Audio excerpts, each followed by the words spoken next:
नमस्कार, मैं आशा मेहरा न्यूज़ 5 भारत में आप सभी का स्वागत करती हूँ। भारत देश का प्रधानमंत्री नरेंद्र मोदी जी, आपने उनका कई भाषण ने सुना होगा कि अगर डबल इंजन सरकार होवे तो देश में विकास बहुत बढ़िया तरीके से होगा।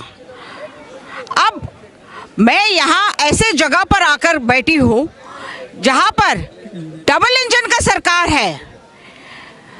डबल इंजन का सरकार बैठो केंद्र में भी और राज्य में भी। केंद्र में मोदी का सरकार और राज्य में योगी का सरकार। लेकिन मैं आज नोएडा अथॉरिटी के पास में बैठी हूँ। यहाँ पर आप देख सकते हो 81 गांव का जनता बैठे हुए हैं। यहाँ पर किसान बैठे हुए हैं, बेटी बैठे हुए, भाई बहन बैठे हुए, बड़े बुजुर्ग बैठे हुए हैं यहाँ पर। और यहाँ इस बीच में सुखबीर पहलवान जी बैठे हैं और आज वो अनशन में बैठ गए हैं। पिछले कल से बैठे हुए हैं और पिछले 3 महीने से ये पूरे धरना पर उतर आए हैं। और क्या बात है, हम डायरेक्टली सुखबीर पहलवान जी से ही बात करेंगे। क्या हुआ है और क्या इनका किस तरह से डबल इंजन सरकार का विकास हुआ है या नहीं हुआ है। आज नोएडा के अंदर आप देख सकते हो धरना हो रहा है। नोएडा के अंदर ही नहीं, पूरा भारत देश के अंदर हर कोने कोने में आप देख सकते हो। कई स्टूडेंट्स का धरना प्रदर्शन हो रहा है, कई टीचर्स का, कई बैंक्स का, बहुत सारे धरना प्रदर्शन हो रहा है। लेकिन उन प्रदर्शनों से मैं भी एक महत्वपूर्ण यूपी के इलेक्शंस को लेकर इस समय यहाँ पर धरना हो रहा है। और ये क्या है, मैं डायरेक्टली सुखबीर पहलवान जी से बात करूँगी। ये वही सुखबीर पहलवान है जो नोएडा के अंदर डंपिंग ग्राउंड आने वाला था यहाँ पर।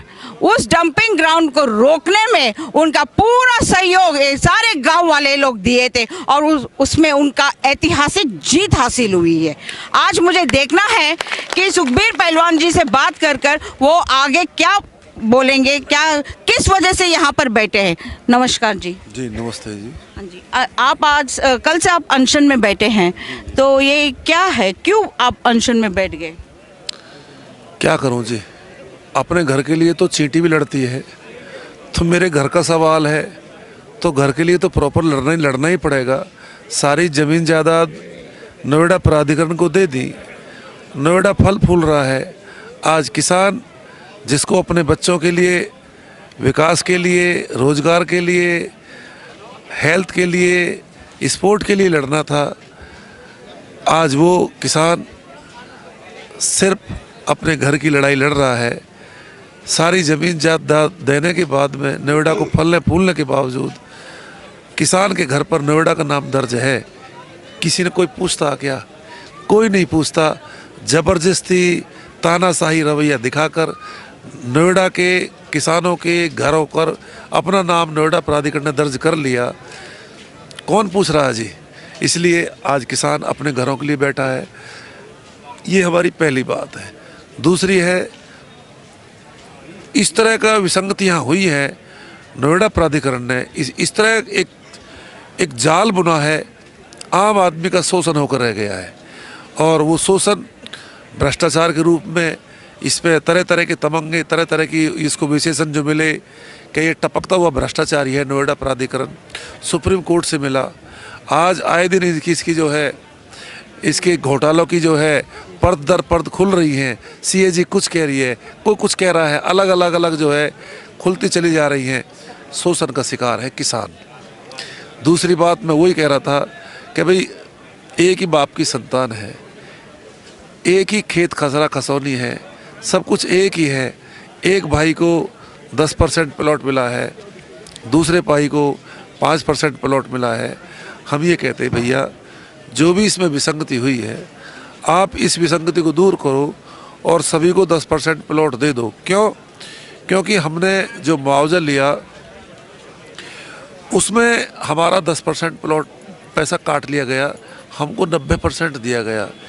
वो प्लॉट के एवज में काटा। 10% का पैसा काट कर 5% प्लॉट दिया। लड़ाई तभी से जारी है। कोर्ट ने बोला इनको कि भाई सभी को 10% दे दो, और फिर ये जालसाजी करके जो है फिर बार किसानों को बहकाते रहे हैं। अभी तक हम सच की लड़ाई लड़ रहे हैं, हम धर्म की लड़ाई लड़ रहे हैं, समान भाव से सभी को उनका हक मिले, ये लड़ाई लड़ रहे हैं। तीसरी बात हमारी ये है कि गांवों में इन्होंने नक्शा नीति लागू कर दी है जो व्यवहारिक नहीं है। गांवों में नक्शा नीति आप ऐसे समझो, कहीं 6 फुट की गली है, कहीं 4 फुट की गली है, कहीं 50 गज का मकान है, कहीं 200 गज का मकान है। विसंगतियां हैं हमारे रहने सहने का ढंग, कहीं भैंस बंदरी है, कहीं गोबर पड़ा है, कहीं दूसरी वेस्टेज है।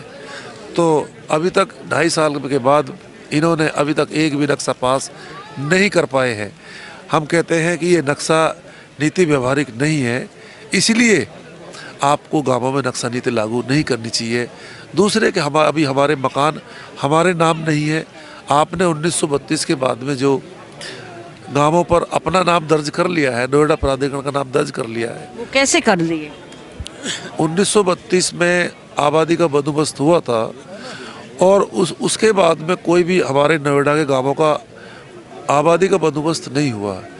तो इन्होंने क्या करा है, ऑफिसों में बैठे बैठाए बगैर सर्वे किए, और 1932 में जो आबादी थी उसी को आबादी माना।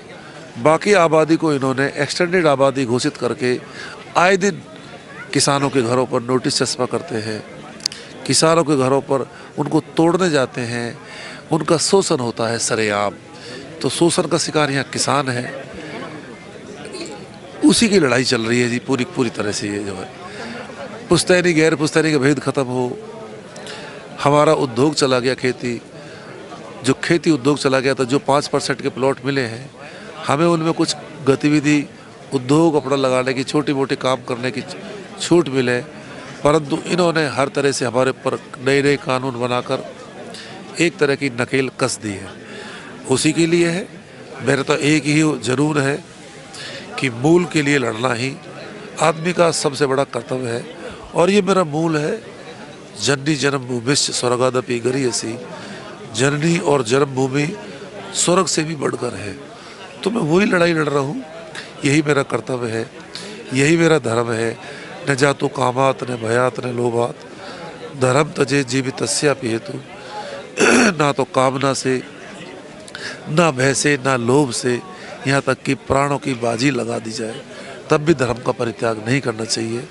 निश्चित तौर पर अपनी मातृशक्ति को धर्म कसम खाकर, अपनी युवा शक्ति के साथ धर्म कसम खाकर, बड़े बुजुर्गों का आशीर्वाद लेकर, पूरे समान भाव से पूरे सबको साथ लेकर लड़ाई लड़ रहे हैं, और निश्चित तौर पर अपना हक लेके रहेंगे। लेकिन आप कैसे देखते हो, ये डबल इंजन सरकार है, अभी तो केंद्र में भी मोदी का सरकार है और राज्य में आपका योगी का सरकार है, तो ये आप कैसे देखते हो? विकास तो हुआ है कहते हैं, विकास के लिए डबल इंजन सरकार लगाई हुई है। देखो जी, किसी भी व्यक्ति को आप उसके गुण कर्म स्वभाव के हिसाब से जानोगे। जब वो आदमी का स्वभाव कैसा है, उसका गुण क्या है, उसका कर्म कैसा है, जब तक कोई चीज़ व्यवहार में नहीं आती तब तक वो चीज़ आप बहका सकते हो। परंतु अब तो व्यवहार में आ चुका है सब कुछ। डबल इंजन की बहुत दिन से डबल इंजन हो रहा है। मैं सच्चाई बताऊं, आत्मिक स्थिति आपको बताऊं, मैं आत्मिक स्थिति मेरी ये है कि नोएडा में, मैं नोएडा की बता सकता हूँ, नोएडा में कोई विकास नहीं हुआ, सिर्फ विनाश हुआ है, किसान का शोषण हुआ है। निश्चित तौर पर मैं बगैर लाग लपेट के कह सकता हूँ, ये डबल इंजन की या और सिंगल इंजन की इन्होंने कोई काम किसानों के लिए तो नहीं कर पाए। किसानों के साथ में कुछ अलग भाव से रहते हैं, पता नहीं इनकी नीति और नीयत कुछ अलग स्वभाव की है कि लोगों की भावनाओं को भड़काएंगे, अपनी वोट बटोरेंगे। विकास का इनका कोई, मेरे को कोई इनका कोई जज्बा या कोई जुनून या कोई इनकी प्लानिंग नहीं लगती। विकास की इनकी प्लानिंग है, जब वोटों का समय आएगा तब जो है लोगों की भावनाओं को भड़काने के लिए उनको मूल को छोड़कर अमेरिका की बात बताई जाएगी, ईरान की बात बताई जाएगी, पाकिस्तान की बात बताई जाएगी, तालिबानों की बात बताई जाएगी, हमें अब हिंदू मुस्लिम की बात बताई जाएगी, मंदिर मस्जिद की बात बताई जाएगी, उसी में फंसाना है, लोगों से वोट बटोरना है। आखिर कब तक? मतलब जातिवादी के ऊपर आप कहते हो कि वोट मांगा जा रहा है। बिल्कुल, योग्य की वरीयता ही लोक मर्यादा की रक्षक बन सकती है। जब तक योग्य को वरीयता नहीं मिलेगी तब तक लोक में रक्षा, लोगों की रक्षा नहीं हो सकती। और आप देख रहे हो आपस में फूट बढ़ रही है, आपस में मतभेद बढ़ रहा है, एक दूसरे से लड़ने पर उतारू है, एक दूसरे से जाति सूचक शब्द बोले जाते हैं। क्या समझ रहे हो? यथा राजा तथा प्रजा का भी बोला था, महर्षि चरक ने बोला था, ओ हो यथा देश नगर निगम जनपद प्रधाना धर्मम उत्क्रम अधर्वेन प्रजाम वर्तयन्ति। जब देश नगर निगम जनपद के प्रधान अध्यक्ष प्रजा के साथ में धर्म को छोड़कर अधर्म के साथ बरतते हो तो तद आश्रितो उपाश्रितो पौर जनपदा व्यवहार उपजीवनस्य तब अधर्मेन अभिवर्धयन्ति। तब उनके जो आश्रित है, जो उपाश्रित है, जो जनपदवासी हैं, जो पूर्ववासी हैं, वे भी धर्म को छोड़कर अधर्म के साथ बरतना शुरू कर देते हैं। इसलिए ये वाक्य निकला, यथा राजा तथा प्रजा। तो वही परिणाम सामने आ रहा है, जनता का गला घुट रहा है। कभी आचार्य चाणक्य ने बोला था, स्व प्रजानाम न दंडे न भेदेन पालनम कुर्वीत सामदानाभ्याम सर्वदा यत्नवा स्थित है। एक राजा को अपनी प्रजा का पालन पुत्रवत करना चाहिए। एक राजा को अपनी प्रजा का पालन शांति से और दाम से ही करना चाहिए, दंड से और भेद से नहीं। तो आप देख सकते हो ये साम से और दाम से कर रहे हैं या दंड से और भेद से कर रहे हैं। आप आज आम आदमी को लड़ना कितना कठिन काम है, नेताओं को लड़ना कितना कठिन काम है।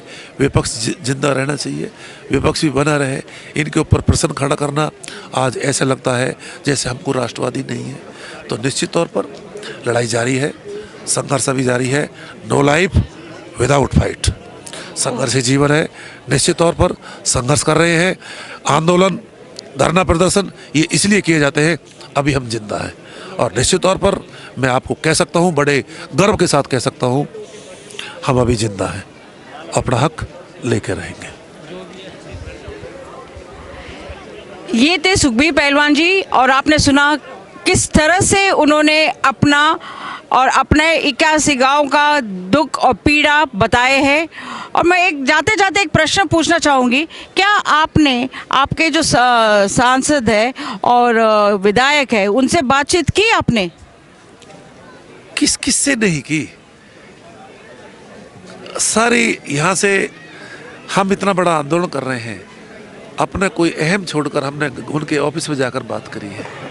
पर बड़े बाप की संतान है, बड़े मंत्री संतरी हैं, उनका क्या है जी? आम आदमी के लिए तो मैं क्या कह सकता हूँ।